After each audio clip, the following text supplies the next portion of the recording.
Hi, Gavin. Hi, Louie. Happy Pride. Happy Pride. Happy day before the 4th of July, even though this episode will come out I know. after the 4th of July. We are celebrating America. We're celebrating gays. Yeah, gay America. Gay America. Hey, it's the 90s. Everyone's gay. Thank God.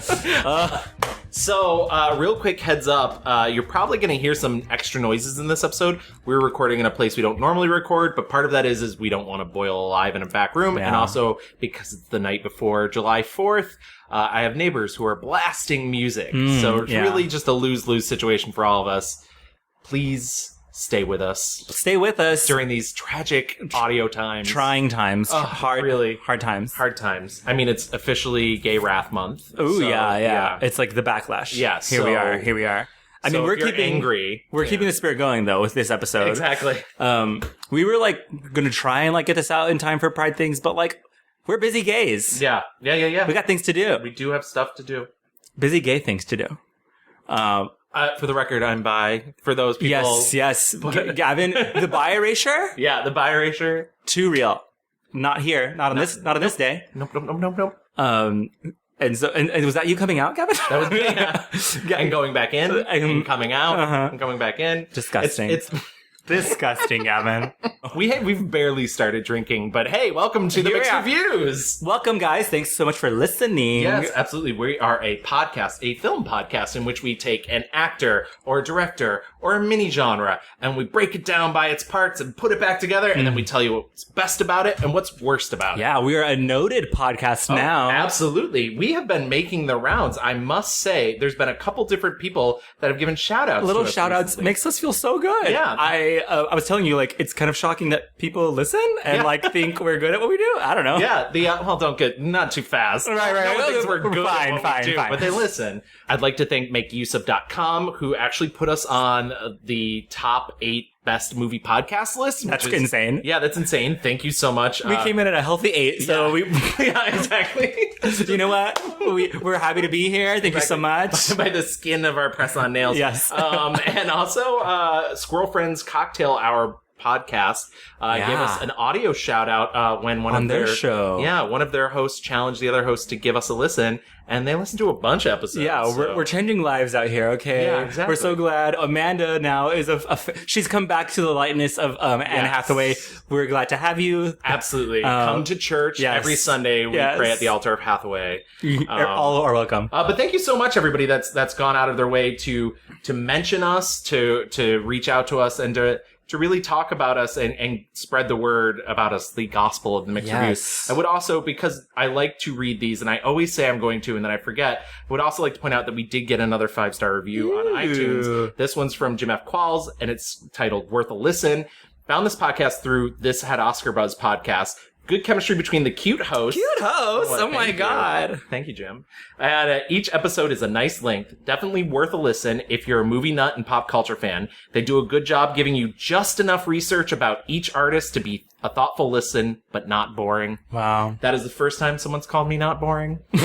So... Thank you very much. But yes, before we move into this week's subject, which you did mention is a very prideful subject. Yes, we have some old business to take care of. It's been a little bit, but the last episode we did was on the hunky-dory Australian Chris Hemsworth. We asked you guys to go in an online poll and to vote what your favorite movie was. It's crazy. All I remember from that episode is abs. Yeah. It's all... So crazy. Yeah. It was just like you and me. Which is your favorite Chris Hemsworth ab? Yeah. I like 3. I like left up, like upper left. You know that upper one? left. That's a good one. A good one. Yeah. Girls looking good this season. In last place was Rush with 5%. Bad Times at the El Royale, which was our guest Joel's pick, came in at 12%. Ghostbusters strangely came in at 14%. We barely talked about it too, but I'm glad everybody enjoyed his performance. Overwhelmingly and sexily enough, Thor Ragnarok came in at 69%. Ew. Nice. Yeah. Yeah, I was having some trouble like figuring out what that fourth movie should be in the poll, and then I put Ghostbusters in, and it came in second. Yeah, so. I think you picked the right one. I definitely. I was not going to put it in the heart of the sea. Absolutely not. What's that one? That's the fake Moby Dick one. Mm-hmm. Yeah, literally, it's yeah. With little Spider-Man. Oh, but forgetting Chris Hemsworth. Yes, Goodbye. Trade.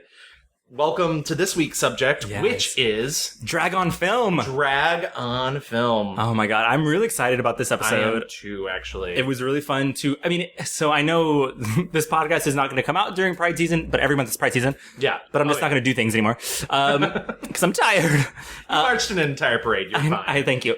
But like, I was watching these movies during Pride season and all throughout the month, and I was like, this is the best. Like, you watching about queer people and, not only, because last year we did, LGBT, cinema. queer cinema. And this year we're really focusing and honing in specifically on drag. Right. And I do want to take this moment to give the same disclaimer I gave during Queer Cinema, which is we don't want to say what we're saying is the end-all, be-all of drag cinema. There's plenty of movies we didn't get a chance to watch when we do a genre dissection. I mean, there's going to be stuff that we missed. Yeah. So we're not saying we're experts. I don't want any of you to think that I'm Santino ricing this with his no knowledge of drag. Right. Like, we did research. We did research. I think this is a good place to like talk a little bit about our subject. Absolutely. So we wanted to do, when I brought it up and we were both were excited about the idea, but also hesitant because it's like a landmine of all sorts of things and discussions. Neither of us does drag. No. I like have maybe like some drag acquaintances. Right. Not really anyone who's like been doing drag for years and years or like is a professional, working showgirl, whatever. So in talking about these movies, I don't think we're, like you said, not the experts in knowing like what, how it is to be a drag queen or like watching a movie and being like, oh, it showcased how to be a real drag queen. Like, who can ever be sure? And also like I was very hesitant too because at the time that Vulture article had just come out, tensions were high amongst the non-drag fans of the drag community. But I think a lot of that has hopefully blown over, though don't read that article. Don't Google Vulture and drag. No. But also, I think so. Here's the thing. I think drag, let's talk about like, drag movies, at writ large. I think as I was watching these movies and reading about movies that feature drag in them, in my head, I was like, I think we can classify there are three types of drag movies. One, there are documentaries about drag queens. There's the Queens, there's your Paris is Burning, Pageant. Those are about real life drag queens. Drag Time, which is one I found that was on an HBO America Undercover episode. Okay. That's the first category. Like the first bucket of drag movies is documentaries. Yeah. Real life drag queens. The second one, is movies in which the central characters are drag queens and that is their profession. Yes. They are doing drag queen things. They're being entertainers, and interacting with the world as drag queens, as we at large know them. And that's things like Outrageous, Adventures of Priscilla, Queen of the Desert, To Wong Foo, Thanks for Everything, Julian Newmar. Pretty much any movie that has an incredibly Kinky long Boots. title. Kinky Boots. Yeah, like anything where drag queens are, you see them at the club, they're doing their whatever, and then they also, maybe have love lives or Torch Song Trilogy. Absolutely. A good example of that. And then I think the third bucket is movies that are not about drag queens, but they feature characters that have to get into drag or they do drag or sometimes just a character in drag and it's not mentioned. Right. So that is like Hairspray. Yes. That is like all of the Medea movies. Absolutely. Mrs. Doubtfire. Tootsie. Any of Charles Busch's films, including Psycho Beach Party and Die Mommy Die. Like, these are all movies that feature, a character in drag, but are not necessarily about drag queens. Absolutely. That's also like including Psycho. Yeah. Any movie where there is like gender performance that is, not, the actor is doing the gender performance, not the character, if you will. Absolutely. Because no one's going to look at Mrs. Doubtfire and be like, oh, what a crazy drag queen movie. Yeah, exactly. But Robin Williams is doing drag in that movie. And so these are the three buckets that I think I was like on the train thinking about this, like how can we like structure this so people aren't coming after us like saying that's not a drag queen movie. Right. We're talking about, I think all three of these buckets are going to be included in this conversation. But just know that like, we know that they're different. We just, there's only so much we can talk about like Wong Foo. Like, absolutely. Within the time frame we have, we're trying to sort of give you, as I mentioned in the Queer Cinema episode, a 101, a brief history, everything to catch you up in the short amount of time we have with you. Right. That being said, let's get into the rewind. Absolutely. So the rewind was my job this week. I think it'll be very collaborative. I just laid out on a beach. Right, you did nothing. Yeah, Absolutely exactly. Lots of rum drinks, and can you imagine me on the beach? People would be sand. People would be like, "Oh, the whale's finally washed up." Oh, Gavin. I say the mean things that you can't. And thank you. And first of all, thank you.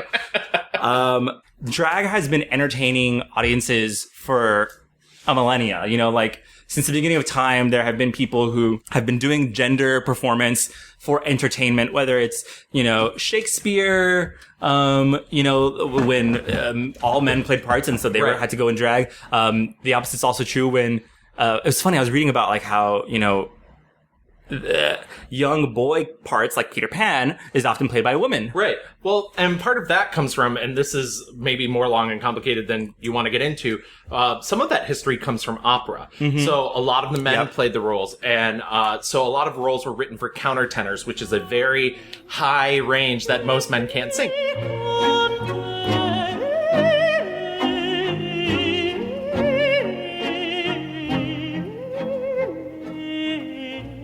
Which led to the castrati, which was men having their genitals removed so they could sing these roles, and that fell out of fashion. So what you do is you would Can't understand why. Yeah, I don't know. You would cast women in these roles, and they became what is known as pants roles. Yeah. So you had women doing drag as men, drag kings, if you will, on stage. So it was interesting because it was sort of the reverse of what was happening during Shakespeare's time, in which only boys played women. Right.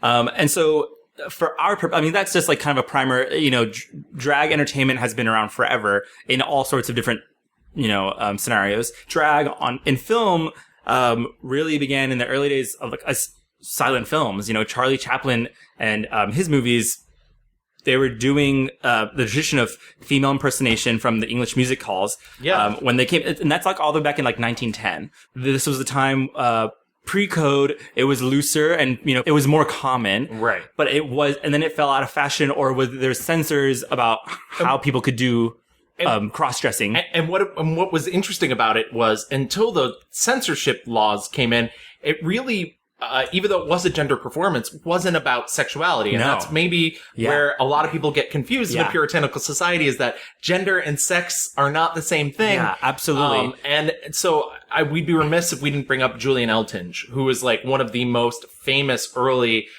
drag performers, a man who did a bunch of silent films, looked beautiful as a woman, but would get into fistfights with people because he wanted to prove his manhood. In 1911, Julian Eltinge, often referred to as the greatest female impersonator in theatrical history, won critical acclaim for his cross-dressing role in the play The Fascinating Widow. He even had a theater named after him, which is now, if you live in New York City, the AMC Empire in Times Square. Wow. Yeah. My favorite place to get bed bugs. That was the Julian Eltinge Theater.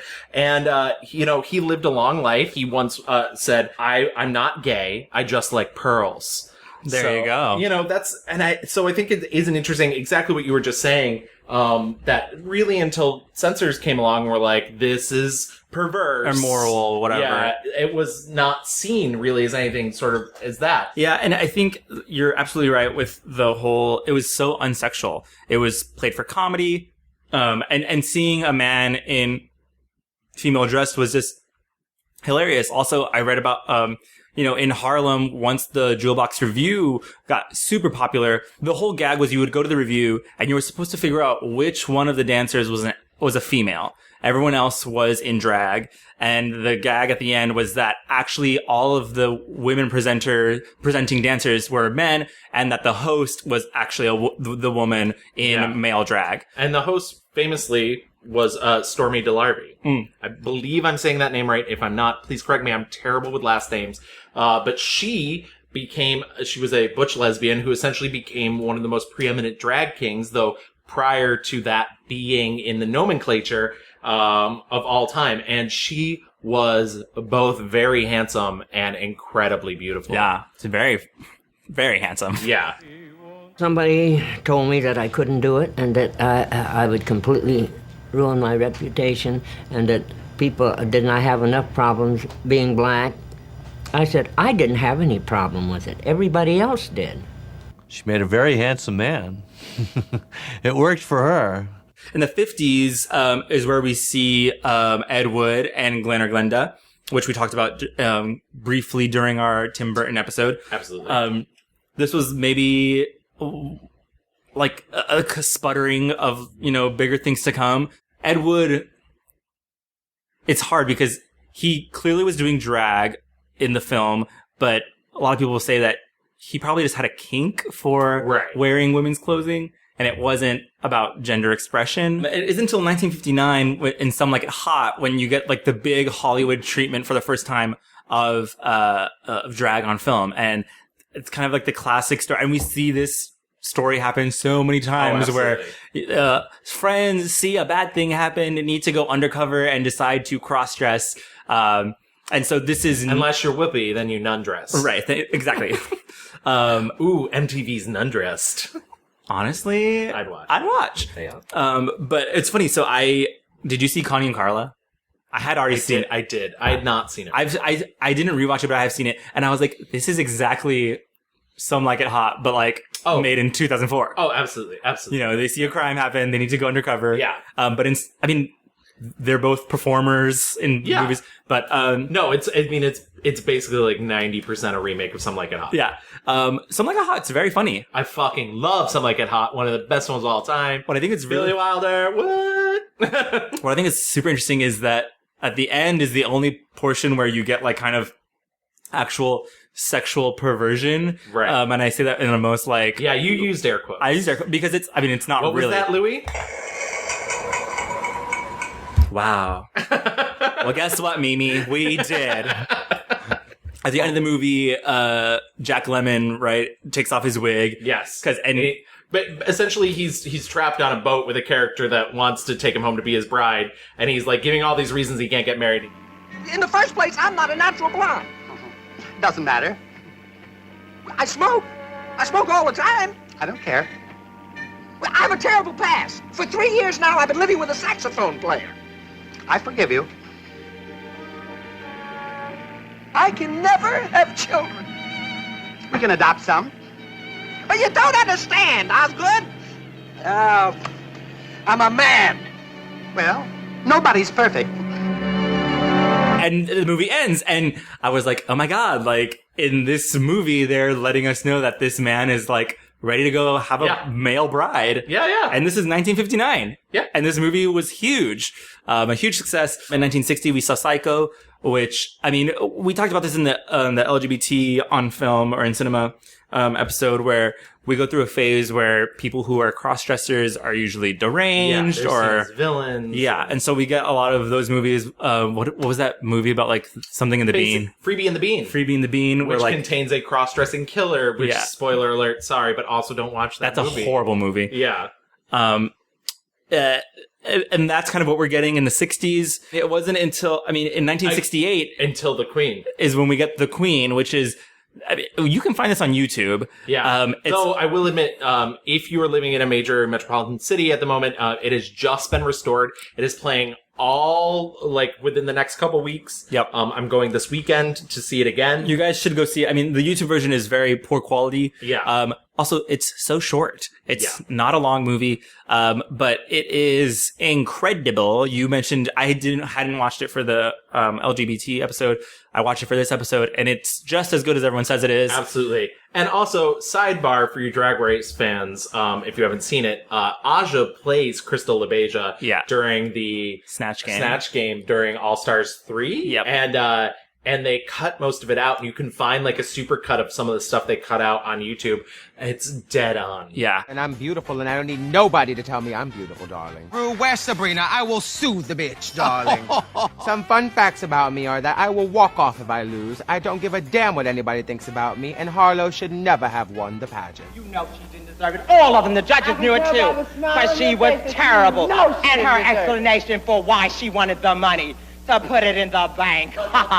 She's not getting any money because Sabrina is not going to pay her. They're good friends. It's only publicity, and it's bad publicity. What's wild about this movie is if you've watched Paris is Burning, or even like live in New York or follow drag queens, the House of LaBeija still exists. Yeah. And so it's literally like seeing the beginning of this history that is so, profound and, I don't know, luxurious. And it's really incredible to watch. So highly recommend The Queen. In the 70s, we get none other than Mr. John Waters doing his filthy shit. I watched Pink Flamingos for the first time. Have you never seen Pink Flamingos? Holy How have you shit. lived until now? I will tell you what, Pink Flamingos is not a safe for work movie. No, it is not. I don't know what it was. There's fully a portion where a man lying on his back and like is this full gaping butthole. Mm-hmm. And I was like, and it's just, I don't know what the purpose was really, but so Pink Flamingos showcases Divine, who we'll see more and more in the 70s with these movies. We see her in Hairspray. Right. Divine is arguably the most famous drag queen of all time. But throughout a vast majority of his life, he hated the to be called a drag queen. Wow. He liked to be called a character actor. And he didn't, and in the stipulation of him being a character actor was that he could play both male and female roles. Like I said, I'm screaming at people, I'm not a transvestite, I'm not a drag queen, I'm a character actor. I never set out in the beginning of my career just to play female roles. But fortunately or unfortunately for me, they were the only things that were offered to me, and they were the leads of the movies. So you don't go around turning down parts that are the leads or that are written for you if you're a young actor. I had no idea, though, that they would be such strong characters that people thought that was all I could do. I don't think it's insulting to call him a drag queen. I don't know if there's any other better description for the art form that he did, but I do think it's interesting that he sort of rejected. Part of it was he didn't like the idea that he would be pigeonholed to only play drag. Right. And, I understand that. Well, in all these movies, Divine plays himself in Pink Flamingo, and they don't say, like, this is Divine, a drag queen. It's just, this is the person Divine. Right. And we see her in Hairspray playing the mom character. And in Polyester, which I think is probably Divine's best role. I rewatched Polyester. I hadn't seen Polyester in years, and I was just like, oh, fuck. Divine's so good in this movie. And I know what this reviewer was doing, but there was a very famous review. I think it was the Washington Post when the movie came out. They were trying to take another actor down a peg by doing this, but they said at this point in his career, Divine is basically indistinguishable from Liz Taylor. What? And I think that's such a compliment. That is a compliment. Yeah. Divine. In 1975, we get Rocky Horror Picture Show, which becomes a huge cult, classic, and you get all flavors of drag. I think if we are defining drag as gender performance, no matter which way the wind blows on that, it's funny online. A lot of people say it's like cross-dressing, like that's not your gender, right. But I think even like in Connie and Carla, we see these two bio women doing drag. Yeah. And so, and yeah, there are a lot of women who do drag. It's funny. I kept running across this very old phrase called femetic. Huh. Femetic. That's cute. Yeah. Femetic. Weird though, in a way. The early 80s is before we get out of the 70s real quick, okay. just so I get this in here, because I think it'd be Outrageous. I saw Outrageous, yeah. We have a vinyl of Outrageous over No way. Here. Yeah, oh, absolutely. Starring Craig Russell. It's a Canadian film. Yes. He plays a drag artist, and what's cool about seeing this movie is I think it's really honest to the drag scene at the time, because drag during the 70s was not a, thought well upon, art form. And, right. I think a lot of gay men wanted to move more towards the accept us sort of, so they would dress, preppy or butch, whatever we want to describe it. And Outrageous is about a man who, is femme, can't do anything about it, but is also an amazing vocal mimic. Yeah. And he can do Judy Garland. He can do anyone on Snatch Game. He's got. Yeah, pretty much. And he does this amazing medley at the end of the movie. Recently, I attended a cattle call audition in New York City, and they were auditioning girls, to find out who'd be my replacement as Lorelei Lee. Well, some of the greatest people showed up, and my favorite of all was Marlene Dietrich. Best act you've ever had. Pascual cut off handshake is wrong. Don't lose their shit. Diamonds are a girl's best friend. Outrageous is really cool and also shows a working drag queen, like a working person who, and I just love seeing movies where it's like this person goes home, is out of drag, has a sister he's taking care of, you know, has a job and is trying to, he has dreams though. And it's basically about a guy in Toronto who's a drag artist, moves to New York. And I think we'll get to this when we get to the 90s. That is definitely one of my negative things about most drag queens in movies, is that if the movie is about drag as though it's their job or art form, they stay in drag all the time. 100% of the time. Yeah. Drag is fucking painful. Ask any drag queen you meet. It is like high heels. Of course, it's not easy being a woman. Right. So I don't, I mean, we talked about this when I talk about Sweet November. Yeah. Those drag queens who are just casually sitting at dinner with their friends in drag. Oh, no. Unless you like to, so then fine. Yeah. That's different. Yeah, that's different. So we get to the early 80s and we have a lot of stuff going on. Tootsie comes out in 82. I think the movie is very whatever. I don't find what's-his-face as charming as people do. Dustin Hoffman. Yeah. I also don't think it's I don't get it. I think it's a little dated. Yeah.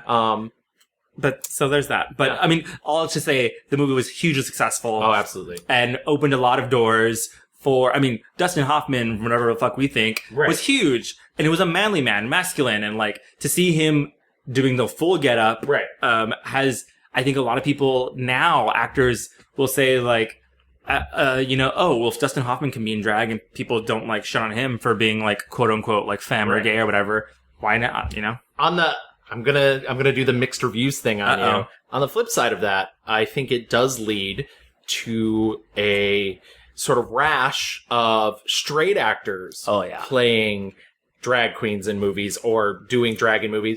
And unfortunately, oftentimes, I mean, usually it only lasts for a little bit, but it's the joke is, isn't it funny to put a man in a dress? Absolutely. Two things. It says women can't be funny, and it says that the act of femininity in itself is inherently funny. And something to be laughed at. Well, and seeing a man lower himself. Yes. To, like, playing a woman is funny. So I will say there are some drawbacks to Tootsie, and I think maybe besides the fact that, once again, I also just don't think Dustin Hoffman's as charming as other people do, I think that's part of that as well. And as we go forward in time, we'll see that a lot. Yeah. Whether like Mrs. Doubtfire is a part of that, all of Eddie Murphy's things that he does is a part of that, Medea, et cetera, et cetera.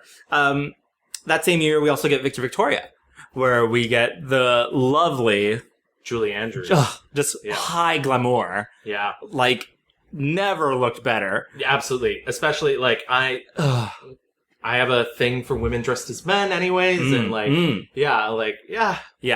Victor Victoria is very good. Absolutely. Well, her husband, Blake Edwards, directed it, and no one, quote me on it, can set up a comedy shot, like a vast going comedy shot like Blake Edwards. I won't get into it now, but if you ever DM me, I will tell you about my favorite scene in that movie. Okay, cool. In 83, we get Yentl, which is Barbara, doing her little Jewish man drag. Yes. She just wants to study the Talmud. Yeah, that movie is such high camp. Like, singing that song, Piece of the Sky, whatever the fuck it's called. Is the movie good? I don't know. But like, it made me laugh though, and it's funny, and like, who's the young Mandy Patinkin? Yeah. God. I've heard bad things about him, but like, he looked great back in the 80s. In 1985, there's a movie called Just One of the Guys. That movie is, it's almost, it's like 80s teen movie starring 30-year-olds, right? Yep. But they're teens. And Tootsie had hooked up. Right. But they were and a little bit of, I know this is later, but a little bit of Never Been Kissed. Yeah, yes. A sprinkle of that. And it's essentially girl wants to be a journalist, thinks people are being mean to her because she's a girl, decides to become a boy, and she decides, and this movie's in Psycho. Like, Yeah, she goes undercover in drag as a boy. With the help of her younger brother. Sometimes you gotta get inside, dig a little, let some air in, move things around. Yeah, well, maybe my balls don't itch. All balls itch, it's a fact. And this movie, I watched it and I was like, the corny music is there, the hair, everything about this movie is like 80s, 80s, 80s, 80s. This movie though, lives and dies by like, well, we gotta see her tits. So this movie holds a special place in the Gavin Hall of Fame as being the first time I ever saw breasts in a movie. I will say they look great. Oh, yeah. And the boobs are just like perfectly... Yeah, and she's wearing a suit as well. Oh my god, there's so many things. Gavin, oh my god. Exactly. This is your I'm having a breakthrough.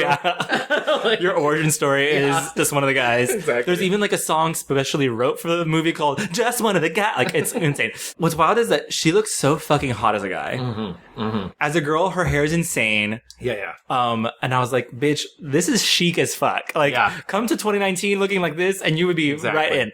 The movie's kind of hot garbage, but it's a funny relic. It's definitely of its time. It's of its time, and what we mean is offensive. Yeah. And that's in 85. Yes. In 88, we get Torch Song Trilogy. Yes. Which was the movie make of Harvey Fierstein's play. Yes. Essentially 3 short one-act play. Not short. 3 one-act plays. They're long. Yeah. That they eventually put together as one play. I think it ended up being a 4-hour play. Yeah. And then the movie version is a trimmed down version, which Harvey Fierstein got to do himself. Yep.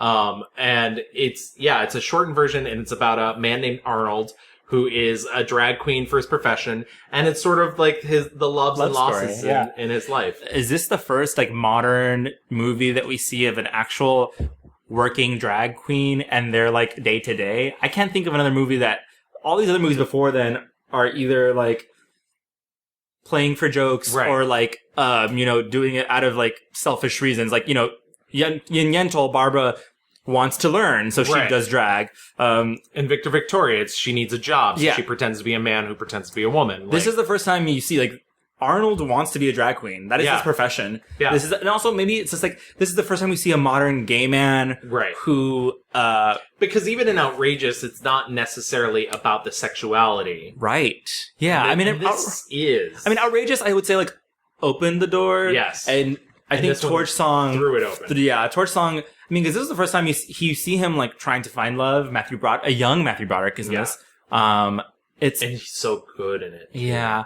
Gotta say, I saw the stage version they did last year. So last year they brought it back to Broadway, and what they did is they let Harvey Fierstein go at it one more time to trim it down. Yeah. And I think Michael Urie started it. Michael Urie started it. I think it's 2.5 hours. In this version, it's just called Torch Song now. Yeah. We had conflicting opinions on it because I didn't love it. I thought Michael Urie was amazing. Yeah. Don't get me wrong. I thought the trimming of it cut out some of the heart of it because it removed too much of some of the stuff in the middle. If you watch this movie, and I recommend it, it will make you cry. Yeah. I think my biggest problem is being young and beautiful. It's my biggest problem because I've never been young and beautiful. Oh, I've been beautiful. God knows I've been young, but never the twain have met. Not so as anyone would notice anyway. A shrink acquaintance of mine believes this to be the root of my attraction to a class of men most subtly described as old and ugly. I think he's underestimating my wheedles. See, an ugly person who goes after a pretty person gets nothing but trouble. But a pretty person who goes after an ugly person gets at least cab fare. If you can find this movie, you should see it. It very much feels like an artifact of the start of our generation of gays and drag. It's wonderful though. It really is. And I think it's like almost a required watching for the modern day homosexual. Absolutely. So that's 88. We also get Hairspray in 1988. The original. Yes. With Divine. Divine plays Edna Turnblatt, and it is once again, it's a drag performance, but she is not playing a drag queen in the film. She is playing a woman. Yep. And so I don't know. It's interesting because I feel like, outside of like, I feel like that's one of the first time in film that you really get that, and your brain sort of has to do the translating for you. Yeah. And I mean, this is so, the movie becomes such a huge cult success. It becomes a musical where Harvey Fierstein played. Yes. And then the remake, which was like 2007 maybe. Yeah. When John Travolta continues the tradition of a man in drag performing the mom character. Which I think is such a cool, like, thing about this show. You know, the spirit of it is about transgression and uprising, and just having this person in drag kind of, drives that home. To kick off the 90s, we get Paris is Burning. Yes. Which we talked about in our last, queer episode. And just, again, a seminal, you know, I think I talked about this, how watching that movie is so exciting. There's like such like raw energy to it, but also it makes me very sad. Because these, performers, these trans women, these drag queens, they had dreams and they wanted to make it. And we know in the end, like, that they didn't make it. Right. But at the very least, we know that their spirit and their culture, like, has become such a touchstone for American everything. And their legacy lives on. I mean, whether it's, you know, anytime you hear someone say the word shade. Yeah. Tea. Work. All this nomenclature is out there. On top of that, we currently have a TV show on FX called Pose that is based on this scene. Yeah. And most of the people, barring Ryan Murphy, behind the camera and behind the scenes are powerful trans people. Of color. It's a very exciting time. Yep. I'm not a Ryan Murphy fan, as you could have guessed from me giving that little bit of shade. But, I really recommend the show. Yeah. I really do like the show. That movie's iconic. And I mean, again, talk about required watching. Yeah, absolutely. I mean, for the Queer Cinema episode, I picked the documentaries. I'm not going to do that this time, but honestly, like, you know, The Queen, Paris is Burning, Portrait of Jason, and How to Survive a Plague. Still. God. Which I know is not about drag, but it's still always worth a mention. Yeah. In 91, you told me that I had to watch this. Yeah. In 91, we got Vegas in Space. And Sasha Velour's favorite film. Holy shit. Yeah. This movie is excellent. This is excellent filmmaking. I love it. If it's funny, so, if you guys out there are, Drag Race fans, if you go back to season 3, remember there's a challenge, called, Drag Queens in Space. Barbarella. Yeah. And it's full on, Barbarella spoof. Yeah. Vegas in Space is literally that. It's an actual movie that is that. Yeah. And it is cheap, and it is fun, and it was financed. The main queen in it, unfortunately, has passed away. Doris Fish. She financed it herself, and she financed it through fucking sex work. So good for her. She financed it herself, but she, like, made everything. There are elaborate, incredible sets that she made herself. She did all the hair herself, all the costumes herself. But the entire movie are people in drag, including women in drag, bio queens, if you will. The movie is bonkers, and I didn't think I was gonna love it as much as I did. I mean, it's the most pure sense of B movie, but it's so fucking funny. And I'll just reverse my name. Goodbye, Captain Dan Tracy. Hello, Miss Captain Tracy Daniels. Will there be danger, Captain? Will we be safe? Is life safe, Sheila? It's just so pure. It's so pure. It came from these queens' hearts. Like, Absolutely. And the cast is insane, because there's the main queens, but they populate it with a lot of other queens. Like, they pop in and out, and I was like, oh my god, Doris gathered all the girls she knew. Yeah. And made a very entertaining, very funny fucking movie. So once again, Vegas in Space. Vegas in Space. Yeah. And you can get it on Amazon Prime. Pay for it, bitches. Yeah, yeah. In 1983, we've arrived to Mrs. Doubtfire. Huge movie. Big. Huge. Harvey Firestein's in this movie also. I just realized he's the one that helps. Matchmaker, make me a match. Thank you.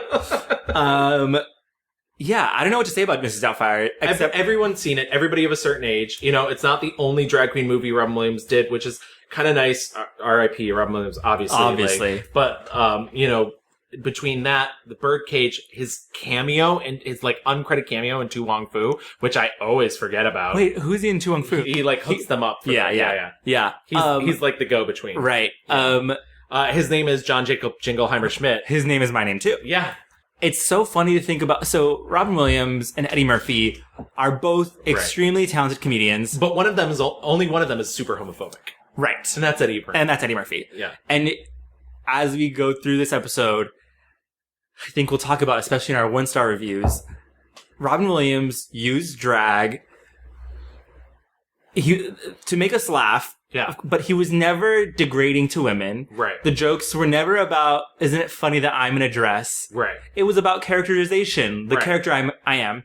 Whereas Eddie Murphy, when you think about Norbit, or any of the characters from Nutty Professor, like, a lot of times in that realm, it becomes looking down on women. Yeah.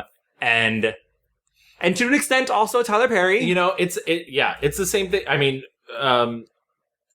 first of all, Martin Lawrence does the same thing with Big Mama's House. Yes. And the jokes are about the fact that, you know, being a woman is somewhat lower than being a man. Yeah. But, and a plus size woman, you know? Yeah, it's absolutely. It's all about making, I mean, I was reading about this online earlier today, and this might be a digression, but there's a idea that goes all the way back to the medieval times that, not the restaurant, the actual medieval times, that being, in any way misshapen, fat, ugly, old, is a sign of sin, that you're wearing your sins outwardly. Yeah. And it's like such a puritanical, like, get over it, guys. Like, and it's funny because in Mrs. Doubtfire, she's a big woman. Like, they pad her to the gods. Right. But they never make jokes about her being fat. Robin Williams' performance through, like, he brings her to life. Yeah. You know, I just think it's really funny and interesting to look at both ways, because I think, and I'm sure there are other movies that we've missed, that you can be successful in being a straight man. Clearly, Some Like It Hot. Right. Where you're a straight man doing drag, and it is funny because you are creating characters that are good, and, you know, you're not making fun of women, and, like, women are so crazy and emotional. Right. And they just want to cry all the time, or they're so fat. Like, at which a lot of lazier, I think, comedies fall back on. I digress. So the early 90s, much like the early 80s, is a great time for drag and film. So not only do we get, as the before mentioned, Paris is Burning, Vegas in Space, Mrs. Doubtfire, we get Priscilla. Yes, the Adventures of Priscilla, Queen of the Desert. Yes. Which does huge at film festivals. Yeah. And within the same year, basically within the same year, you get To Wong Foo, Thanks for Everything, Julie Newmar. Yeah. Which, in a way, are parallel movies. To Wong Foo is obviously the much more Hollywood version of Priscilla. But what's interesting is most people are like, these movies are copying each other. There's no time. Yeah. There's no time in between. To Wong Foo was in production while Priscilla was also. While Priscilla was playing festivals. So it's just, you know. They're both these road trip movies about drag queens. And what's funny also is in Priscilla, you see them in and out of drag. Yes. In To Wong Foo, you literally, except for the beginning of the movie. Except for the beginning. You always see them in drag. Yeah. Always, always, always. I do wonder, I have thought, especially upon rewatching it, which, by the way, rewatching both of them, I rewatched them both back to back. So good. Both of them are really good. I don't know how you could possibly hate either of these movies. But, it is interesting. I do wonder if, because it is a much more Hollywood film, if it's almost a mechanism to make the audience more comfortable with the fact that it casts at least two known action movie stars as these lead drag queens, being Patrick Swayze and Wesley Snipes. In order for you as an audience to accept them as drag queens, you have to leave them in. Right. Well, I think it's also, I remember being a child and watching Priscilla and not understanding what I was watching. Yes. I did not get it. Because Priscilla is definitely more adult. Right. But at the beginning, and this is just like how I grew up, I did not know what drag was. Right. And I thought the only thing that I knew about people getting on stage and performing like in a quote sexual way was about stripping. And I thought, are drag queens strippers? I didn't understand. Right. So To Wong Foo obviously is way more Hollywood. You have huge action stars, and they're excellent. But I also wonder if, like, maybe Hollywood's like, we should just keep them in that so we don't have to explain this. I mean, To Wong Foo does a lot of work to explain to the audience what it is. Wesley Snipes has that moment where he says, "Oh, child, no. You will simply put a boy in a dress." When a straight man puts on a dress and gets his sexual kicks, he is a transvestite. When a man is a woman trapped in a man's body and has the little operation, he is a transsexual. I know that. When a gay man has way too much fashion sense for one gender, he is a drag queen. Thank you. And when a tired little Latin boy puts on a dress, he is simply a boy in a dress. And is like really holding the hand of the audience to let you know what's going on. And for those who, I feel like Wong Foo has garnered this reputation because it is so Hollywood of not really being part of the drag experience because there is so many Hollywood things. But, like, give it to that opening and closing sequence. I mean, you have fucking RuPaul, you have Lady Bunny, you have Coco Peru. So, yeah, these are two iconic movies. Absolutely. Also and necessary viewing. One of the things that I think elevates Priscilla is the fact that it is more adult and the fact that it deals with more things. Terrence Stamp plays a trans woman in it. Yes. Instead of telling you, it shows you. These girls are all sisters, but they are living different experiences. Absolutely. Guy Pearce is a much younger queen who has a bit more of a tragic past. And Hugo Weaving, what I love about him is the movie goes out of its way to be like, he does not consider himself fully gay. Yeah. But he also does not consider himself bi. He's had relationships with women. He has a son. And his life is more complicated. Yeah. And they all have complex things going on in their life. Yeah. Priscilla is the last movie that was not a period piece movie that won an Oscar for Best Costumes. To this date. Can you believe? Yeah. Every movie since then is always like some period drama exactly. nonsense. So there's that. In 1996, we get The Birdcage, like you mentioned before. Iconic movie. With Robin Williams and Nathan Lane. Nathan Lane, who is a drag performer, which is a remake of La Cage aux Folles. Yes. Which we didn't mention, but... No, we didn't mention, but is a very wonderful French movie, and actually, probably, depending on what it's very funny. I don't want to say one's funnier than the other, but La Cage aux Folles is kind of funnier than the... But anyways. In 1999, we get Flawless. Yes. Which, I don't know. I met Jackie B, and she was like, I was in a movie with Robert De Niro, and look at me now. And she's like, yeah, exactly, look at me now. Which I think speaks more to Flawless, the movie. Yeah. In 2001, we get Hedwig and the Angry Inch. Yes. Real quick, before we could, because I really want you to keep that excitement up for Hedwig. Okay. In 2000 comes Charles Busch's first movie adaptation. I need to put this plug in because Charles Busch is one of the preeminent drag playwrights. Okay, cool. He got his fame started when he wrote the play Vampire Lesbians of Sodom. And he got his first film made in 2000, Psycho Beach Party, which is a spoof of... Oh my god, yes, I've seen that, yeah. Yeah, it's a spoof of like 60s horror movies and beach films. And, you know, Charles Busch is in it in drag, and she's amazing. The great Kanaka, leader of the pack. Long time no see. Still following the sun. Still walking the straight and narrow-minded. Still intend to knock down this fire trap you call a bachelor pad. Come by with those handcuffs and we'll burn it down together. She also did a movie in 2003 called Die Mommy Die. That's a send-up of the old quote-unquote women's pictures. It's very Joan Crawford, the role that he's playing. But I got to see Charles Busch at DragCon this past year. Oh, wow. I got to see him at a panel, and then after the panel, my roommate and I, Andrea, friend and roommate, she hates when I call her my roommate. My friend and roommate, Andrea, were just wandering around DragCon, and Charles Busch was coming our way, and I literally was like, Charles Busch! And it was like, he stopped and took a picture with me, and he's like, yeah, I'll take a picture with you if you can point me in the direction of that. So we took a picture together, and I love Charles Busch. I don't know if there's anybody else out there quite like him, and he is a fabulous grande dame of a woman. Love that, absolutely. Yeah. But then, in 2001... Another grande dame of a woman. Yeah. We get Hedwig. John Cameron Mitchell, who was known at the time for doing, you know, underground theater. Underground theater, but also Broadway, because he was in The Secret Garden at the time. I didn't know that. Yeah, the original cast. Hedwig and the Angry Inch, which also has gone on to was a cult thing, was made into a Broadway thing starring Neil Patrick Harris. Yeah, absolutely. Started off Broadway at drag clubs. Yep. And then moved to Broadway. Originally had a bunch of cover songs instead of original songs. Yeah. The music of this movie is insane. He got to, Stephen Trask wrote all the music, because I gotta give him credit because he's amazing as well. They got to make it into a movie in 2001. Since come back to Broadway. Yeah, and it's, I was in San Francisco when I found this movie. I was dating a guy and he was like, "You've never seen Hedwig?" Sat me down in front of the TV, made me watch it, and I was like, holy fuck.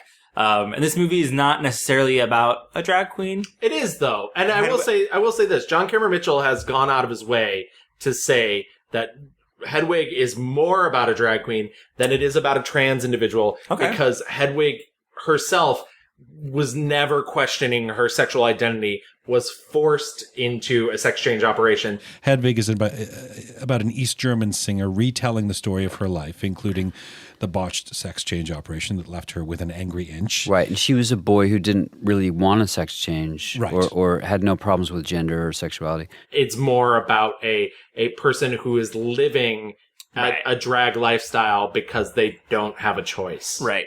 And we also do get the Yitzhak role. Yeah, who is a former drag queen. Yeah. And what's great about that is always in the movie it's Miriam Shore. Excellent performer, Miriam Shore. Holy shit.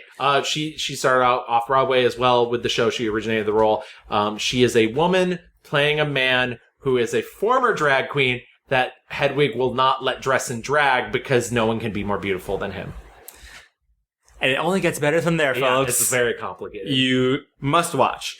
And then we kind of are up to today's time. One movie that I saw a while ago, but A Bad Education by Almodovar with Gael Garcia Bernal.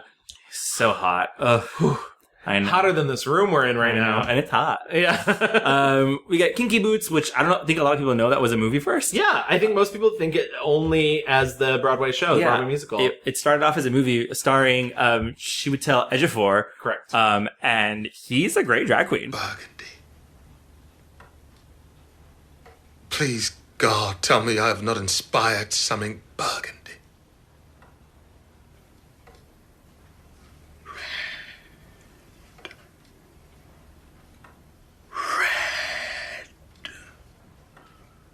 Red! Red! Charlie boy! Rule 1! Red! It's the color of sex! Burgundy is the color of hot water bottles. Red is the color of sex and fear and danger and signs that say do not enter. I also have to bring up She's the Man. Holy shit, Amanda Bynes is so good. Who knew I needed the Mrs. Doubtfire starring Amanda Bynes? She's the Man is a Shakespeare adaptation of Twelfth Night. Yeah. Yeah. And it makes sense, and it's excellent. Beyond that, we get Pageant in 2008, which I think is so interesting. Mm-hmm. I rewatched it again for this. I had never seen it before. The beginning of Pageant, which is about it's a documentary about the American drag pageant system. The beginning of this movie starts with a quote, or not a quote, just like a disclaimer. In the drag pageant system, illusion is everything. Illusion is key. Yeah. Any body modifications is strictly forbidden. Yes. And I think that's very telling about the pageant system of that time. Yeah. If I might be incorrect, but I think I've read and heard that currently, yes, things have changed. Starting to change. Yeah. Like, that's the key part. Yeah. Starting to change. Well, more and more it's pageants. 2019. Yeah. More and more pageants are now allowing, trans women and, drag is ever evolving. Especially in the sense of... But it's so crazy that the pageant system created this, box to put drag queens in, when a lot, and you'll hear this, Lady Bunny talks about this. We didn't mention Wigstock the movie, which comes out in 95. Wigstock started in the late 80s. Lady Bunny created it. It's a big performance festival. Lots of drag queens, lots of wigs. There's a documentary that comes out in 95. RuPaul's briefly in it. She, for some reason, gets to make the cover of the movie. But for some reason. But there's so many other lip syncas in it. Jackie Beats in it. Lee Bowery's in it. So you get all these amazing drag performances in that. But, she talks about the fact that when she got started in drag, almost every drag mother she had was trans. Yeah. So it's interesting that the pageant system is the one that came along and decided to place a box around it and say, no, we are excluding trans women and trans people from this competition. Right. It's weird because when you put this movie up against Paris is Burning. Yeah. In Paris is Burning, they talk about realness. And they talk about the performance of looking real, no matter what the category is, whether the category is school time realness, business executive realness. It's all about performing the reality that you will never become, or you never be. And so in pageant, it's all about the illusion, which is kind of the same thing. These are men, mostly from rural areas in the South, or, not urban centers, that are giving the illusion that they are women. These, and they are performing as, the women they look up to, whether it be like grandmother characters or country singer stars. Yeah, and the Regal one is. Yeah, I will say every single person that they highlight in this documentary, excellent story. Yeah, including Pork Chop from the first season of Drag Race. Including Pork Chop, yeah. First person to ever get on a Drag Race, by the way. Yeah.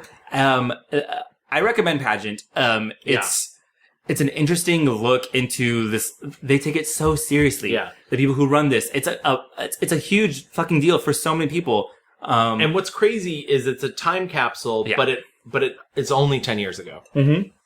So that's the interesting part to look back and be like, oh, this was only a decade ago. This feels like such a long time. Yeah. Now we're getting things like Hurricane Bianca, Cherry Pop, which was directed by the guy who does basically all the Drag Race Girls music videos. Yeah. Where we're getting such an influx of Drag Race Girls that they are, putting out movies. Yeah. And that's kind of where we're living right now. I can't think of like a super modern drag on film. No, but I do think it's everywhere. I mean, obviously, it would almost be a disservice if we didn't mention RuPaul's Drag Race in a way, in like a contextual way, right? Because we've mentioned it a bunch of times in like a jokey way. But RuPaul's Drag Race starts about a decade ago, maybe closer to 12 years ago at this point. Though it was Logo's big flagship, and now it's so popular, it's only on VH1, right? And you get people, as we've said, you hear the nomenclature around, you hear shade. But also people are spending a lot of money to go see these girls. Right, absolutely. And buy merchandise and... Right. The merch is everywhere. You mentioned the movies.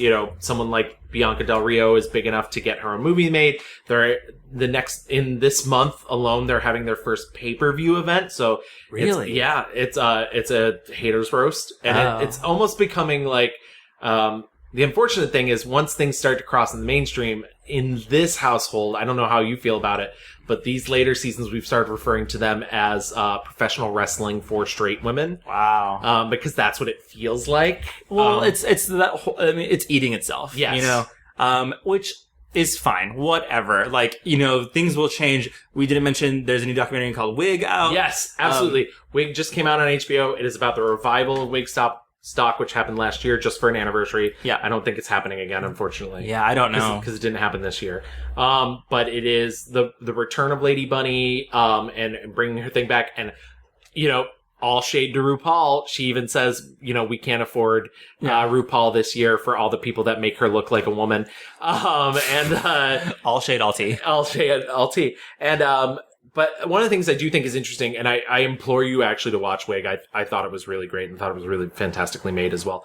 One of the things I think is interesting is if you look at Wigstock, the movie, which is all up on YouTube, and then you look at Wig, which is on HBO Go, it's interesting because Wigstock, the movie, comes in 95, and the message seems to be tolerance. Like, we just want people to tolerate us, to acknowledge we're here. And Wig feels more like, no, it's not tolerance, it's equality. Right. Environment that I grew up in large clubs, I think we could use a dose of community.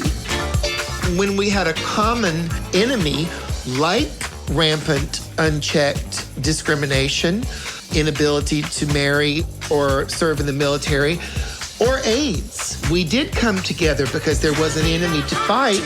Now I think we're tending to fight each other more.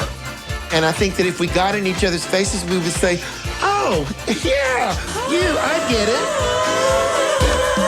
The whole idea of Wigstock is that we wanted to be considered freaks because it made it feel like we had gotten into some in crowd in New York City. It's not like, fuck you, we're the same. It's like, fuck you, we can be as loud or different as we want to be. Absolutely. And we still deserve the same thing that you have. Absolutely. Sorry, once again, fireworks. Fireworks. It's me beating Gavin. Yeah. Yeah, and so maybe Wig is like where we can end naturally for the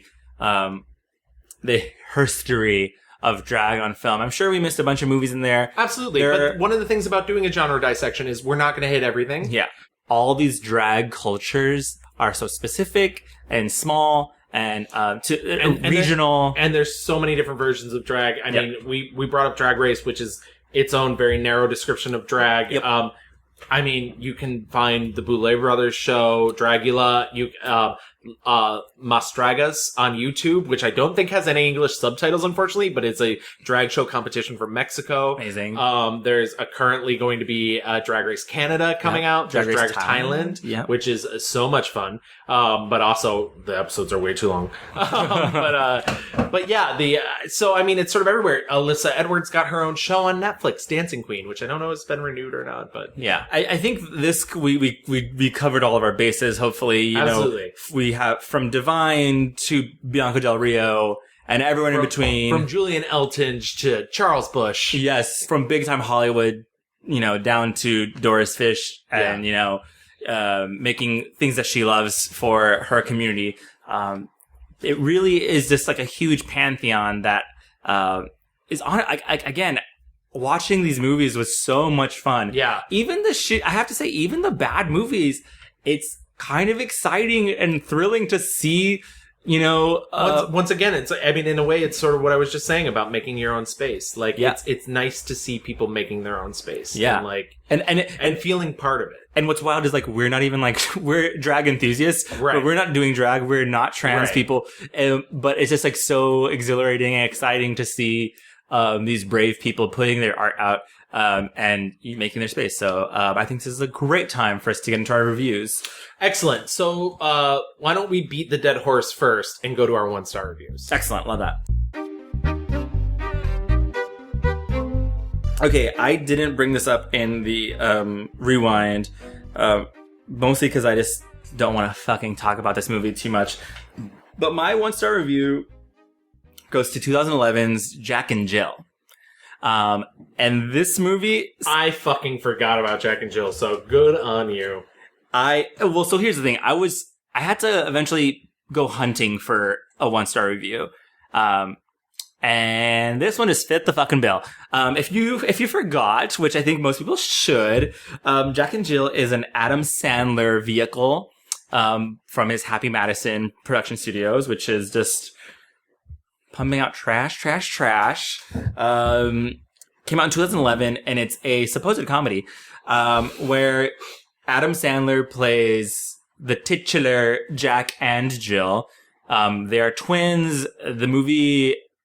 The premise is like the movie is bookended by like these interviews with twins. And isn't it so crazy how like twins like sometimes have their own language and like are the same, but like so different. Look, whatever. Katie Holmes plays Jack's wife, which feels disrespectful, honestly. Yeah. Al Pacino is in this movie playing himself. I'm like on the Wikipedia page right now and I can't even scroll without saying that this movie made $150 million. Cool. I'll just, I'm gonna go kill myself. Let's like fucking cancel this podcast and leave. It cost $80 million to make, so they made money on this movie. Made money. We can die now. It was directed by Dennis Dugan. The movie is basically Jack is an advertising character dude who has a lot of money and wants to get Al Pacino to make a Dunkin' Donuts commercial. He has a very annoying twin sister named Jill, who lives at home with their mother. The mother has died. Jill comes for the holidays, and it's all just about like the antics and like how Jill is so annoying. I hate the thing, especially in these movies, like the Happy Madison movies, where it's like a personality includes just being like an awful human being. Yeah. And then all of a sudden we're supposed to have empathy for them because if you were just like chill out, you wouldn't be so annoyed by this. Right. And it's like, no, Jill is a bad person. I would be horrified too if my like sister came to dinner and was like, why aren't you sitting next to me? What we will, right. And you're twins and it's your birthday and they bring out one cake and then the twin complains, where's my cake? There's only one cake. That's not normal. Right. And that's not, it's also not a joke. It's not a joke. Like, a lot of the movie is also joking about how Jill is so big, not in a fat way, but just like because it's Adam Sandler.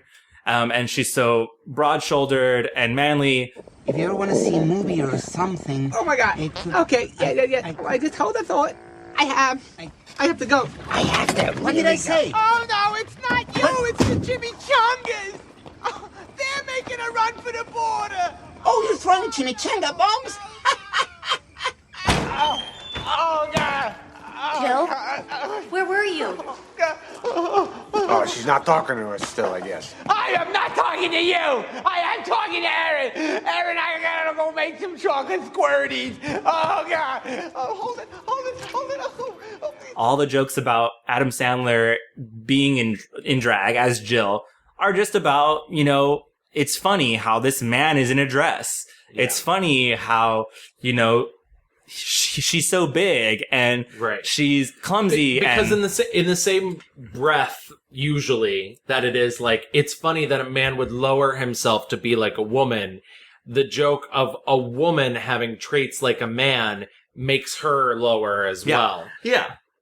Because a masculine woman is also something terrifying to men. I know what this movie is trying to make me do. It's trying to make me feel that Jill is annoying. Right. It absolutely... And it's doing that thing where it's like, it's intentionally being annoying because it's funny, quote unquote. Right.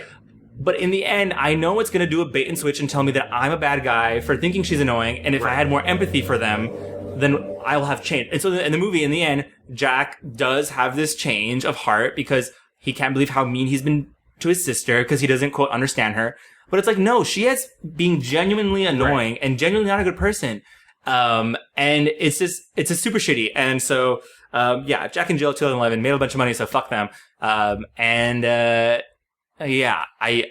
know this movie's not about drag queens, but I think it's a prime example of straight men who missed the mark completely. Yeah. Like, on all fronts. Like, someone in Hollywood is like, Adam Sandler's funny. You know what would be funnier? Adam Sandler in a dress. Right. Blech. Go ahead, Gavin. So I'm going to move back, not super far, but I'm going to go back to 1999, which is still not a great time for gays in the media. Right. And I'm going back to the 1999 crime comedy drama film, Flawless. Yes, Directed by Joel Schumacher. Okay, wow. Famed window dresser Joel Schumacher. Yes. That's not me throwing shade. That's what he did before directing. I'm very glad we're talking about this movie because when I didn't know this movie existed, and then I saw it, I was like, I have a friend, and I'm not going to name them because it's a friend I love. Like, literally, like, is basically the brother I never had, who loves this movie and has recommended this movie to me for years. And it's bad. I think they're wrong. Yeah. So in this film, Philip Seymour Hoffman plays a trans woman who is also a drag queen. Right. Who starts giving singing lessons to their neighbor, played by Robert De Niro, who's a conservative cop who has had a debilitating stroke. Yep. And, like, that sounds okay, I guess. Like, the log line of that sounds okay. Okay. Also, there's a crime plot. There is a crime plot. Yeah, because a drug dealer has been robbed and is missing their money. Well, I think, like, because the movie, like, lies upon that they are all living in this slum. Yeah. That bad things happen in this slum. Yeah. And so, like, I think De Niro has his stroke trying to defend a person who... Getting robbed, I think? Yeah, he's getting robbed. Which is the same, I'm pretty sure basically the same people that come after them at the end. Yeah. I genuinely found the crime portion of this movie so confusing. Right. It's like, I think the mafia maybe runs the hotel, or it's not a hotel. It's like an apartment building that's full of crazy and eccentric people, which is why this trans woman lives there. I found it very hard to empathize with this conservative cop character who suffers the stroke, because he's not just conservative. He's not conservative. He's vulgar. Like, he's literally saying the worst things possible to Philip Seymour Hoffman. Can't do this. No, honey, can't lives on, won't straight. All right? Why don't you try fucking faggot? You know, because you were always pretty good at shouting that across the alley. Fucker, faggot. Prick. Cockfucker. Asshole. Girly man. Republican. Yeah. Fascist. Fucker, faggot. There you go. Yeah, it's open. There you go. If you came here with a belly full of self-pity, you came to the wrong fucking place, all right? I left sensitivity back in the sand pile. Also, I'm aware that the language had not evolved enough at the time, but like when it is revealed, which is a good halfway into the movie, that Philip Seymour Hoffman is not a man, right? Is a trans woman, pre-op. Yeah. I was like, what the fuck? Because even she refers to herself as a he. Right. I think, so the movie, the crime part falls in, I mean, spoiler alert. Yeah. Philip Seymour Hoffman's character has stolen the money, whatever, the money, whatever it is. From a drug dealer. Yeah. And is hiding it. And so the drug dealers are looking for said money. And she wants to use the money to get her operation done. Yeah. Absolutely. Which, like, is fine on its own, but on top of this, like, the plot I didn't think was that good. I thought De Niro was very not good. Well, it's almost like, I wonder if they thought this movie was going to be like an Oscar baity thing. Right. Because he's doing the most, he's full on like, you faggots, you don't, and cocksucker this, and cocksucker that. Yeah, and then Philip Seymour Hoffman is giving you everything. Like, so, well, this is the main issue with me. Philip Seymour Hoffman's nominated for a Screen Actors Guild Award for Best Lead Actor. Wow. I found his performance as this woman so offensive. Really? So mincing about, so, like, not authentic. And apparently he studied for months. And to me, it was like acting school 101. Once again, he's dead. I feel bad beating up a dead guy. But it literally was just like, oh, I'm playing a woman who is in a man's body and is also a drag queen. So I'm gonna lisp. I'm gonna hold my hand like this. Yeah. I'm gonna say honey. And it, like, literally was every acting choice you make on the base level. I remember at the beginning of this movie, I was like, oh, I don't know if he has it. Yeah. As the movie goes on, and obviously I know that's not how movies work, but there are some parts where I could feel him breaking through, and I'm like, okay, we found it. There she is. There she is. Right. And so it's very wobbly. You're right. It's very wobbly, and I bet it's because he didn't understand, really. It's almost as if, like, kind of like the script doesn't understand. Absolutely. Who she is. Yeah. I don't think because for a big portion of it, it's just like, you're a man who does drag. Right. But then there are other portions where it's like, oh, he's playing a woman. Right. This is a trans character. Trans character. And so because the movie doesn't know what it's doing, I don't think he knew what he was doing. He's obviously a very good actor, but I think you're right. I remember I had the same feeling, and people will come for me, when I saw Angels in America starring Andrew Garfield. I cannot. I'm sorry. You're not the first person I've heard say that. And it's that whole thing. I mean, Andrew Garfield famously said, well, I watched Drag Race episodes. Right. And that's what it felt like. And I will admit, there is some credence to give this movie. It was written by Joel Schumacher himself. He is an out gay man. He's been out for a very long time. He directed the movie Car Wash, which had one of the, influential gay characters. He recycles a line from it where Philip Seymour Hoffman says, I'm more man than you'll ever be and more woman than you'll ever get. Very famous line from Car Wash. Yep. It gets recycled here, Joel Schumacher. So, there's that endpoint, there's that point of view. And as you mentioned, Jackie Beats in the movie. There's other trans and drag performers that are in there. But unfortunately, it all feels hollow. It all feels like shtick. It's a confused movie. It's an interesting artifact of the time. Yeah. And I think because there are all, like, surrounding this, like, convoluted garbage of a plot. Yeah. There are all these like, actual trans and gay and drag queen characters.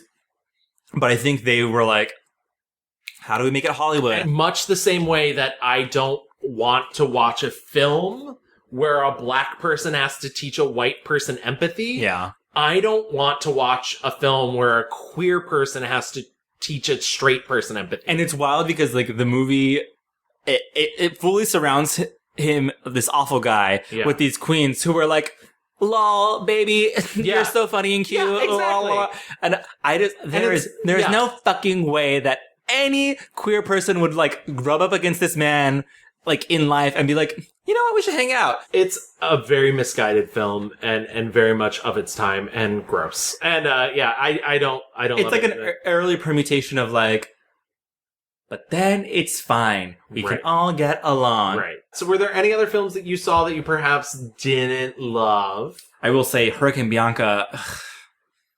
God.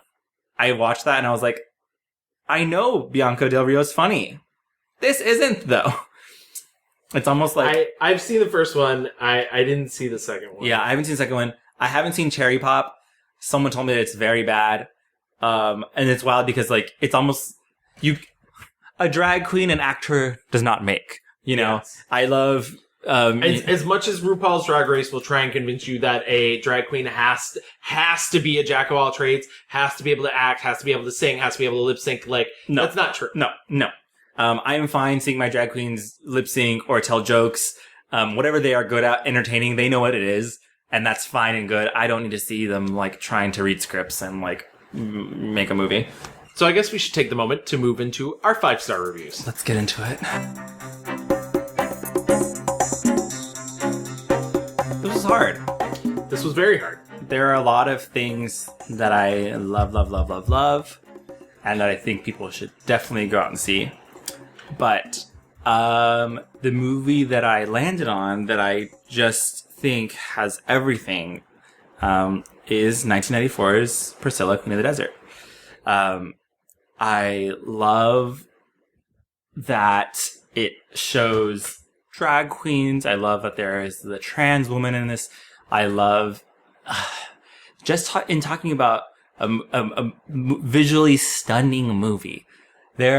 The movie is so tight with the plot that it gives us time to have fucking Guy Pearce on top of their bus and a full stiletto with the big silver. I know. Like, this movie gives time for the queens to breathe, gives times for performances, times for shows, times for, you know, them showing up to the small town and, things might go south, but then them charming their way through it, and all of a sudden they're all just drinking and having a great time at the bar. It's... Yeah, I mean, it is one of those things, as you mentioned, the scene on top of the bus, you don't expect when you go into this movie about drag queens that you're going to be hearing a cut from La Traviata. Mm-hmm. You know, it's amazing. My favorite scene to this day is while their bus is broken down at one point and they run across an Aboriginal tribe. Yeah. And one of them, like, they see he's really into it, and it's interesting because Priscilla definitely incorporates fantasy sequences as the reality, which I love. And so they, like, obviously don't show the process of putting him in drag, but he's just suddenly in drag performing with them, performing I Will Survive. Yeah. And I love that Hugo Weaving's character just loves performing so much. Yeah. You know, when they're broken down and the other two are like bitching and moaning, I think the trans character has like wandered off to try and get a ride. Yeah, Terrence Stamp. Yeah, Terrence Stamp, who's excellent. Amazing. You know what's really funny? He talked about doing this movie. He never saw himself in the makeup. Right. And so he performed the movie as though he was beautiful. And the director gave the makeup artist the directive to make this character, her, as ugly as possible. Yeah. Which is a little mean, I will say. And so when Terrence Stamp saw the movie for the first time at the premiere, was shocked that the way that he looked on screen. Yeah. But I think it is it says so much about the woman she is. Right. Well, I think it's so smart and clever because it shows like the that this woman is confident, knows who she is, knows what she wants, has such a strong bond with these two younger queens. Like, not even like two younger trans women, two younger gays who love doing shows. And she is so annoyed by, especially Guy Pearce's character. We're unplugging our curling ones and going bush, Felicia. Why would you possibly want to leave all this glamour for a hike into the middle of nowhere? Do you really want to know? Desperately. Well, ever since I was a lad, I've had this dream. A dream that I now, finally, have a chance to fulfill. And that is? To travel to the centre of Australia, climb King's Canyon as a queen, in a full-length Gautier sequin, heels and a tiara. Great. That's just what this country needs. A cock in a frock on a rock. Oh, get back in your kennels, both of you. Guy Pearce's character is the kind of slutty, sexy girl of the trio. And there's like this moment where she's talking about her youth and like what happened to her. And I'm like, oh no, they're going to give her like a troubled past. Yeah. And there's a scene where like an old uncle character is sitting in a tub and calls him over as a young youth to just stick his hand in the water and tug gently.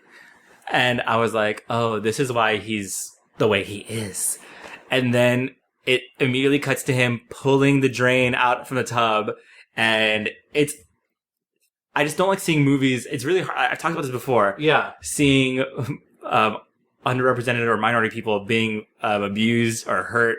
I just don't like it. I don't want to see it. I know the truth of life. I live that life. Right. I don't need to see that. And I don't need that to be shown on film to like help fucking white people or like privileged people to understand. As I mentioned during the 1-star reviews, like I don't need people to be taught empathy in a movie. I just would assume especially everybody should have empathy. Especially through horrific violence. Yeah. I don't need to see it. Yeah. And this movie, and I was worried this movie was going there, and it doesn't. It shows even at a young age, this human being was not going to be taken advantage of just because he was different. The plot of this movie is these 3 friends, they're taking a road trip from one part of Australia to the other. Yeah. It's massive, whatever. Yeah. Because Hugo Weaving's character has gotten a call from his wife. Yes. Not his ex. His wife. His wife. And she needs him to start pulling his weight as a father. He doesn't tell the other girls what's going on. He's just told them he's booked a gig. Yes. And the antics all throughout, and they look amazing, stunning, all of it. When they finally get there, he's nervous about like revealing who he truly is as a drag queen, as a performer. And what's so excellent and lovely about this movie, it is not about acceptance from others. It is about self-acceptance. Yes. And it is about Hugo Weaving. You know, the kid truly is like, I don't care what you do, Dad. Like, I mean, in a more elegant, romantic way than that. Sorry about last night. I don't always dress up in women's clothes. I mean, you know, don't get the wrong idea. I'm not supposed to know about the ABBA show, but I'd really like to see it. Would you do ABBA for me? Sure. You know what I am, don't you? Mum says you're the best in the business. Well, your mother was always prone to exaggeration. Will you have a boyfriend when we get back to Sydney?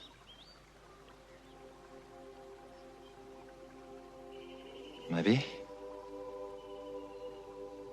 That's good. Essentially, this kid and the mom, they're like, it's not a big deal. Right. He just wants a dad. And no matter what you do or who you are. And you see like that hard exterior melt off Hugo Weaving. The exploration of the self is just so tender and warm. It's definitely more an adult movie just as far as like themes go and understanding. but also so entertaining. Like the musical numbers, the costumes. Oh my god, and like drag. Not like, you know, obviously, we talked earlier about the comparisons between Tu Wong Foo and this, and the difference, I think, too, is Tu Wong Foo, that drag, because it's Hollywood, it's about realness. They're ladies. But in Priscilla, the iconic flip-flop dress. Yes. That reportedly cost $7. $7! It's a dress. It won them an Academy Award! Can you believe $7 to make this I mean, this is high camp. Like, the Met Gala wishes. The looks are amazing. It's in the purest form. And it's not even just about realness. There's a scene where they're all like dragons, like going out on stage. These are entertainers. And for me, it encapsulates so much about family, wanting to belong, performing, loving camp, being aggressively who you are without any like recourse. And just like your good fucking Judies and like, you know, having fun. I love this movie. My 5-star review, I got very nervous about picking and I settled on it early and then I waffled back and forth a lot. So my pick is actually 2001's Hedwig and the Angry Inch. Oh, okay. Yes. I know, as you mentioned before too, you were like, it's maybe not a drag film. I think people would argue with you about it. I'm going with John Cameron Mitchell's definition of the fact that it is a drag film because Hedwig as a character is not somebody who has any confusion in their life about what gender they are, but they were forced into this surgery, this mutilation, as he's put it, that has made them live the way they are. And also, what's interesting is you chose a film about self-acceptance. Hedwig is a film about self-acceptance. Mm-hmm. So Hedwig is a rock musical story of I believe he calls himself a little slip of a boy, growing up in East Berlin, who wants to desperately get out. He has a kind of tragic backstory. I know you don't love tragic backstories, but tragic backstories are fine. Just like the violent, like portrayal of them on screen. I don't need that. Like, and the only way that he can see to get out of East Berlin at the time is by marrying a soldier. He falls in love with this American soldier, and the only way they can get out is if they're married, and the only way they can be married is if he passes a physical. So for him to pass his physical, he has to present as a woman. So they go in for a sex reassignment surgery. It is botched. It leaves him only within an inch of genitalia. An angry inch. But they're able to leave for America. They move to Junction City, Kansas, where Luther, the army man that he married, very hunky. Yeah. Immediately leaves. The Berlin Wall falls. So Hedwig could have left without doing. He made a choice that he didn't want to make. Right. You know, he thought the only way to leave was to become a woman. Yeah. And then there are a lot of stories about this. You know, in the Middle East, being trans is seen as a medical thing. Yes. And it is more accessible to be trans in the Middle East than it is to be gay. And there are stories. I read a novel about, you know, a young girl who she is in love with her best friend, and she would rather be a man and go have surgery. And there are cases where, you know, family members catch their gay brothers and sisters and force them to get sex changes. Wow. And so imagine just being like a gay man and, you know, you're caught and if you have a choice, you can either be stoned to death or killed, however, or you can go have a sex change and fucking, you know, like, do you want to live or do you want to like have this sex change that you don't want? And Hedwig does not want to have a sex change. She's left in Junction City, Kansas, alone, doing nothing, and essentially starts taking odd jobs, working at army bases, and realizing that she loves music. Yep. And becomes a musician. She falls in love with essentially the son of a soldier that she's babysitting, who's of age. Yeah. So I will get that out of the way. And essentially teaches him everything she knows about music, and he becomes a famous rock star and abandons her. Yeah. And that's where she is. She's on this tour that's following his tour, basically giving everybody the tea on who Tommy Gnosis, the rock star he's become, is. You know, ladies and gentlemen, the road is my home. My home, the road. And when I think about all the people I have come upon in my travels, I have to think about the people who have come upon me. Tommy, can you hear me? From this milkless tit, you sucked the very business we call show. Okay. You want to know about Tommy Gnosis? Yeah! Okay, I'll tell you about Tommy Gnosis. She's never come to terms with the fact that because her life has shattered, she has also gone about shattering all the lives around her. Yeah. And because she can't accept who she is, she's basically made it her personal mission to destroy the lives of those around her. Yeah. Including Yitzhak, who is her boyfriend. Yeah. And Tommy. Yeah. Who's not a good person. I don't want to side with Tommy on this, but Tommy's a child. Right. So Tommy doesn't realize what he's done. Yeah. It's a movie about self-acceptance. As I mentioned, the songs are amazing.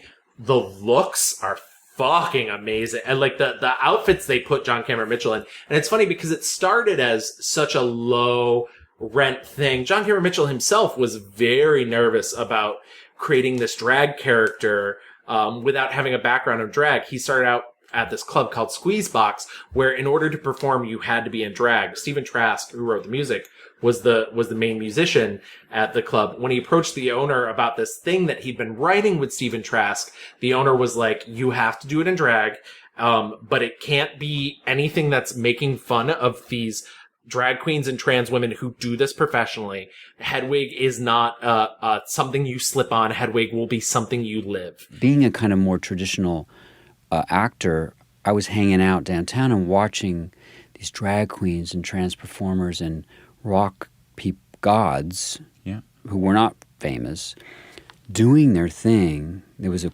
club called Squeezebox. It was very formative for a lot of people, and Justin Vivian ended up there, and all these people who I learned from, you know, and not being a real drag performer, I was, you know, did not feel like I fit in at first. And the performance is just incredible. Like, absolutely. Like it's, you know, the role of Hedwig. I mean, there is a reason why there are so many leading men that were like desperate to play Hedwig on Broadway. Absolutely. You know, I saw it in San Francisco with Darren Criss.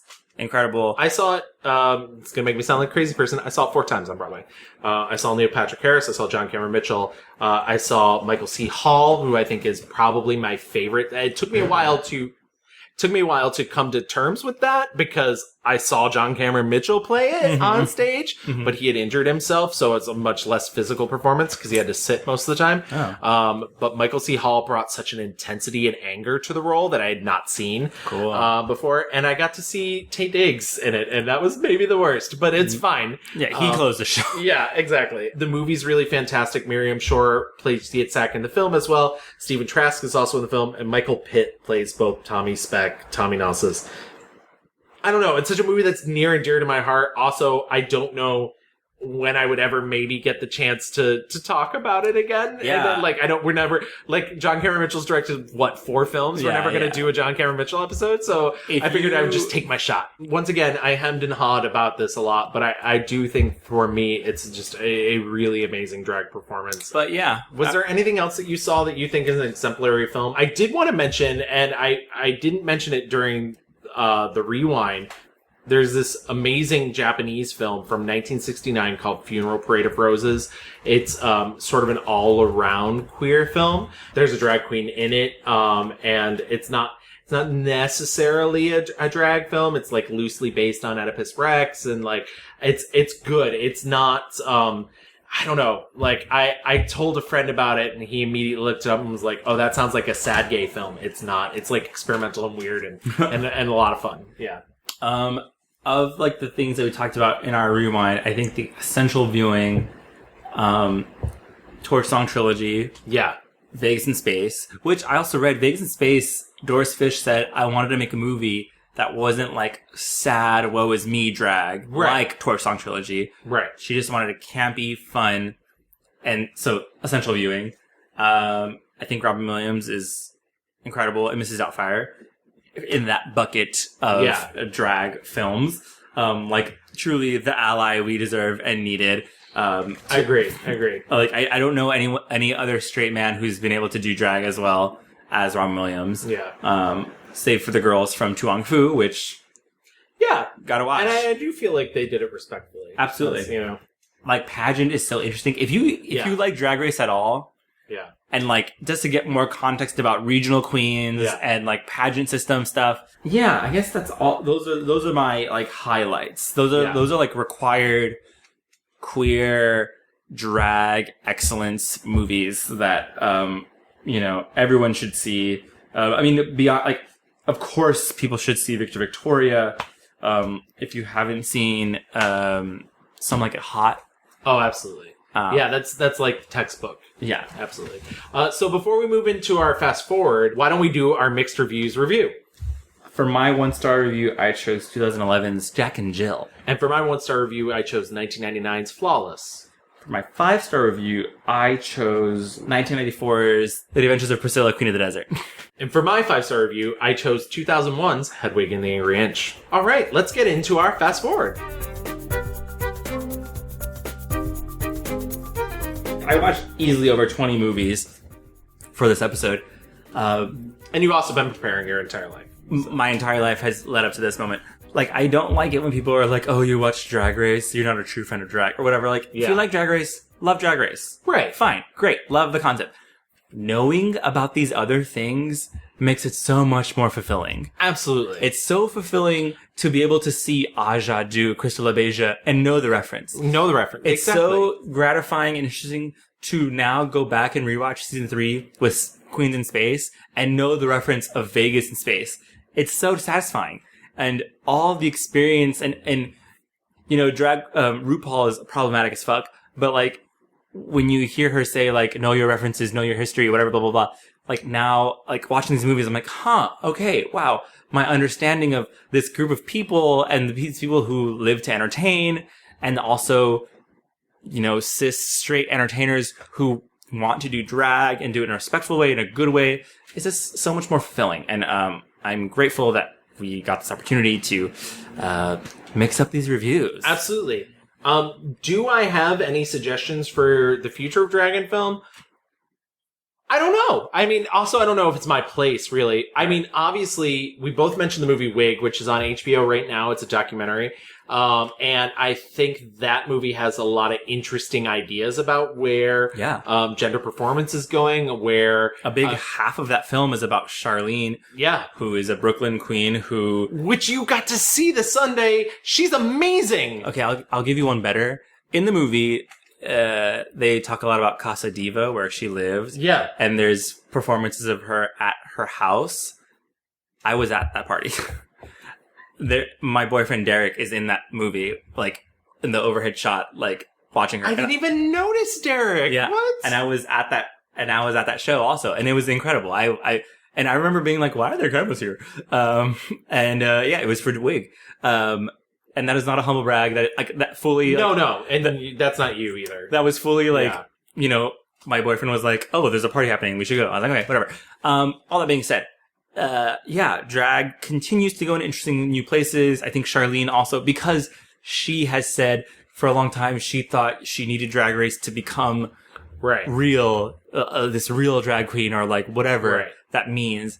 And then coming to terms with like, everyone has their own lane. Everyone, and this is not the end all be all. And, drag performance, whether you're a drag queen, drag king, bio queen, whatever it is, there's space for you. Absolutely. And I think, if anything... And maybe that's where the future of drag needs to be, is that it needs to reopen its doors. Because that's a funny thing, is as we mentioned before, it feels like it was open. Yep. And then it boxed itself off, and maybe that's a portion of the pageant system. Maybe, that's Hollywood. But I think that, trans women moving back in, trans men moving back in. I think a lot of it is because there was like the Christianity sex panic. Yeah. Where it's like, a lot of drag isn't necessarily about sex. Right. It's about entertainment, and it's about, just performing. And the more and more, the farther we get away from like, these drag queens on stage are not here to fuck you. Right. They're not here to like try and like convert you into like, fuck me after the show. They're here to perform for you, get tipped, and have a good time.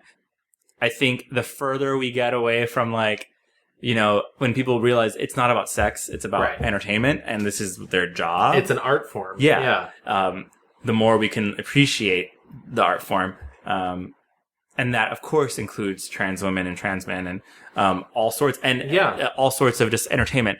And for better or worse, I think we did see some bad movies that didn't hit the mark, but at the very least, it's continuing to push forward, the art form. And I think if you walk away from this podcast episode knowing anything, a lot of these movies, the movies that like the good movies, the 5-star movies, didn't come necessarily from the Hollywood system, but are slowly infiltrating it. Absolutely. The fact that Wig is a documentary on HBO, admittedly, HBO's always been very friendly to this. As I mentioned, that Drag Time documentary was on HBO. But the audience that it gets from something like that is so much more in the mainstream than, say, something like Vegas in Space. There's a reason why Wong Foo made so much more money than Priscilla did. Right. Priscilla was a small movie from Australia with only Australian actors. Like, there's a reason why these things happen. Yeah, as far as the future goes, I don't know necessarily if I need to see more Hurricane Biancas. Right. But would I see Bob the Drag Queen in a movie? Absolutely.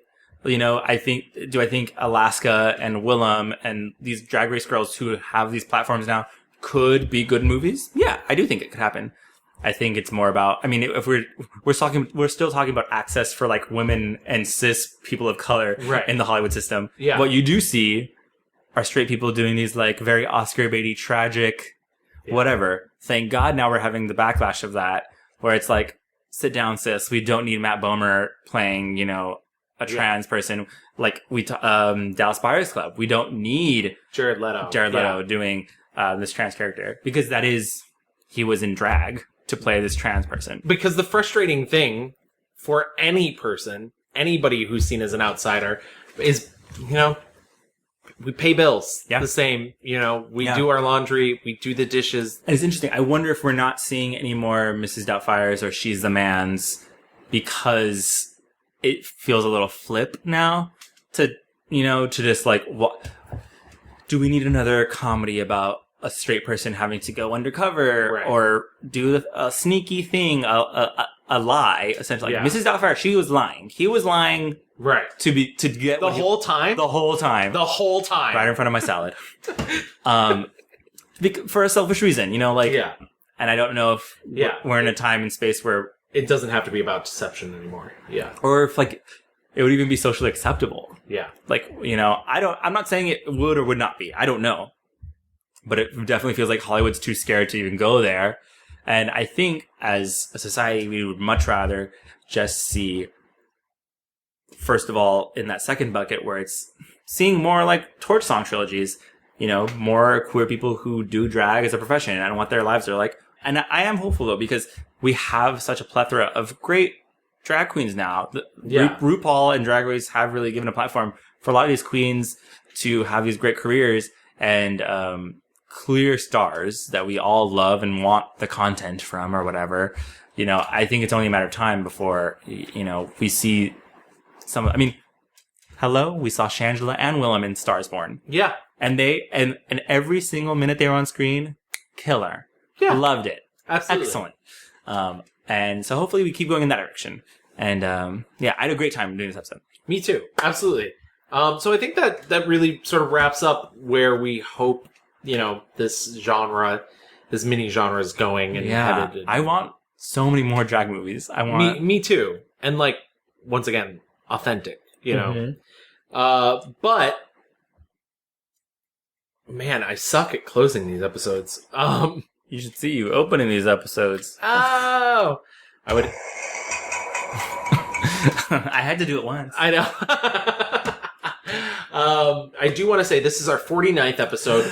That's right. Next episode is going to be our 50th episode. Yes. So what we were thinking about doing was revisiting all of the subjects that we've done before if they've had a new project out. Yeah. You know, obviously this summer we got to see Will Smith as Genie in Aladdin. Yeah. You know, we've seen Anne Hathaway multiple times. Yeah, so we're basically going to go back and look at our past episodes and talk about the things that have happened since. Mm-hmm. If there's anybody specifically that jumps out at you, please contact us. And there's many, many ways of contacting us. How do you can find us online? Well, we are on Twitter at The Mixed Reviews. We're on Facebook. Just type in The Mixed Reviews. You can email us at reviewsmixed@gmail.com. Yeah, and you can find us everywhere. But honestly, truly, I would love if you guys would just message us however you can about, you know, revisiting anyone that we might have skipped over, something that you really love, or that they've come out with something since that you really love or hated. Yeah. Whatever.